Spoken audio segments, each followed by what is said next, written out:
buhay nun. Kasi nung namatay siya, bata siya eh. So, nung lumaki sila ng mga bata, yung bata na yon lumaki, tapos siya, namatay na siya agad. So, nung bumalik siya, halos medyo magkaedad lang din sila. Parang ganon. Kumbaga, konti na lang hahabulin niya. Tapos, Fairness, ang ganda ko sa camera. wow, ang ganda mo. The best. Yes. Yeah, you're the best. Ganda, no? So, ayun na nga. Sorry naman, mali ako. Ayan, hello? Hello po. Hi! Hello ka din. Char. Hello.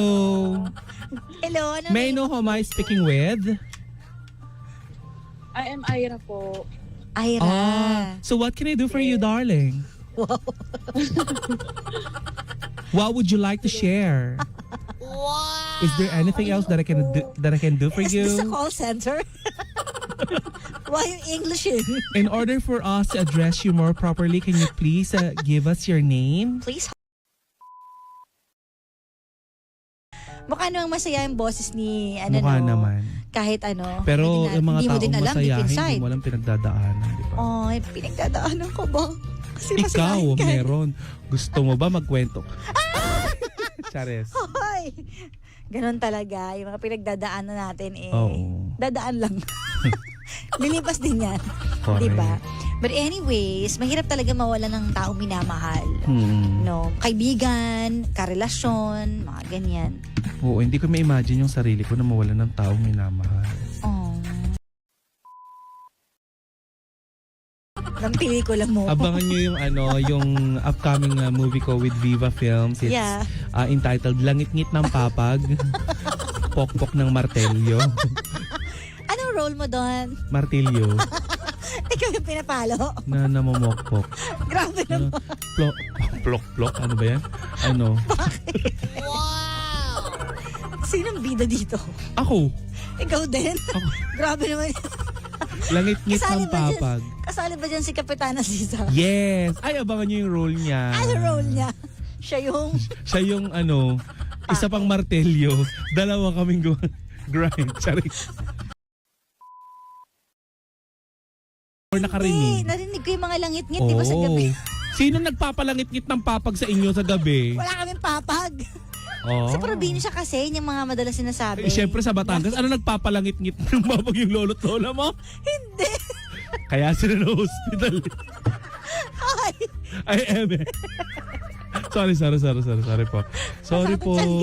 We need to respect our elderly. baliw ka. Hindi po sila nagpabalangit-ngit ng pap. Ko kasi, Ano ba yan? alam mo yung mga sinasabi niya, ako naman, inaano ko. March 12, 2024. Alam nyo, ang bilis ng panahon. March na, 5 buwan na lang. Pasko season na naman. Oo. Baka hindi nyo nare-realize ha. Diba? March. Kasi mid-month na eh. April, May, June, July, August. Diba? O, 5 buwan lang. Napakabilis lumipas ng ng 5 months. Diba naalala nyo kailan lang nag-New Year tayo? 3 buwan na nakakaraan.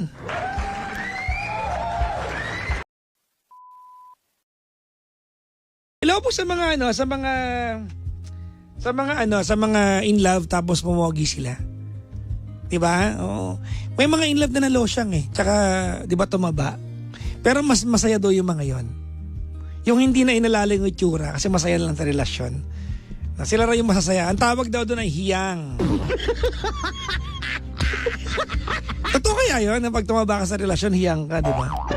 Naniniwala sila sa kasabihan na falling in love is growing fat together.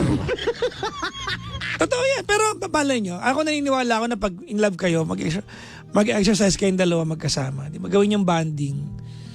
Mag-deadliftan kayong dalawa sa gym. Mag-imagine nga muna ako. Ano kayo, alam niyo may pangarap ako sa buhay na hindi ko alam. Kasi unang pangarap ko, hindi ko alam kung kaya pang gawin to. Balak ko sana mag-aral ng architecture. Isasabay ko sa pagdi-DJ. So nagpunta ako ng school. Kailan lang to? Kailan lang? Last year. Nagpa-assessment ako. Aabutin pa rin ako ng 4 years. It's the time that I don't have. Parang siya doon ng maiksi no? Parang 4 years, no? Mag-architect, parang di ba, kasi 27 na ako, abot ng 35 charot.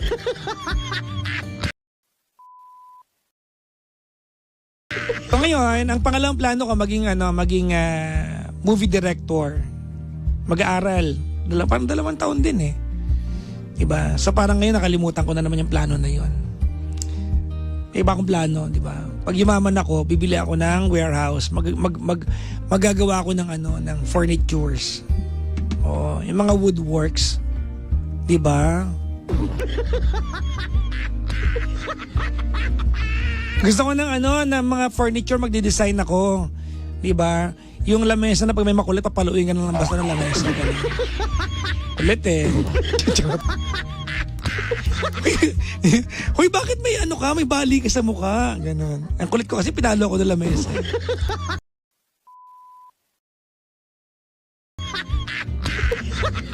Wala, hindi ako naniniwalang kayo kung gawin yan, no, in the near future. But then again, palay mo lang, di ba? Mabigyan ng pagkakataon. Ako, sana. Hello po sa mga taong maraming plano sa buhay. At hello sa mga taong walang kaplano-plano sa buhay.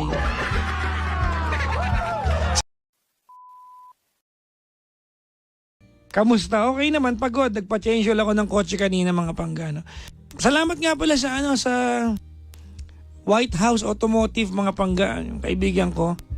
Oh. Nakakatawa kwento niya paano ko nakilala yung may-ari niyan eh. Yung White House Automotive, sila James tsaka si Jay Hughes, mga pangga. Nakakatawa yan kung bakit ko nakilala yan. Sila rin yung may-ari ng Chichiryang Bangus.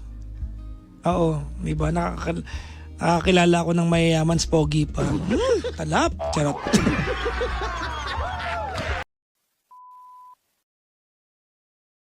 Bumili ako ng laptop. Kami ni GK. Nung nabili namin yung laptop, mga pangga, may naka-login account. Yun ang kwento niyan. May naka-login account. Ngayon yung account na naka-login, hindi ko alam kung nakagamit na kayo ng MacBook ha. Pag meron kang iPhone, may MacBook ka, ano man ang picture mo sa iPhone mo, pupunta sa MacBook mo pa nakakonect sa internet. Kahit kayo pa nakabili niyan. Pag hindi mo na-log out. So nakita namin ni Carl, may nadadagdag na picture. Yung mga picture na negosyo. Nag-aalala ako baka mamaya, ang mapicturean niya, maselan. Kasi makikita namin di ba? Tapos piniam ko. Sabi ko, magkita po tayo. Ganyan, keme. So ang ending, pinapunta niya ako sa office sa Pasig. Tapos boss siya doon eh. Tapos nakita, pogi naman ito. Ganyan. Tapos thank you sir ha. Buti pinuntahan mo ko dito keme. Sige, may papabaon ako sa'yo, bangus. Ha? Di ba vegetarian ako? Anong bangus? Sabi ko. Hindi ako nagsasakay ng isda sa kotse ko eh. Sabi ko, wag na po. Paglabas ng tao niya, chichirya pala. Sabi niya, akala mo ba yung totoong isda? Sabi ko, akala ko totoong isda. Chichirya pala. So mula na naging magkaibigan na kami. Hanggang magtayo siya ng mga negosyo, kada magbubukas yung negosyo niya, ini-invite niya ako. Yung hinustan ni Tita Cora na opening ng Anytime Cleaners na nakaraan, yun, kanya yun, sila magkakaibigan.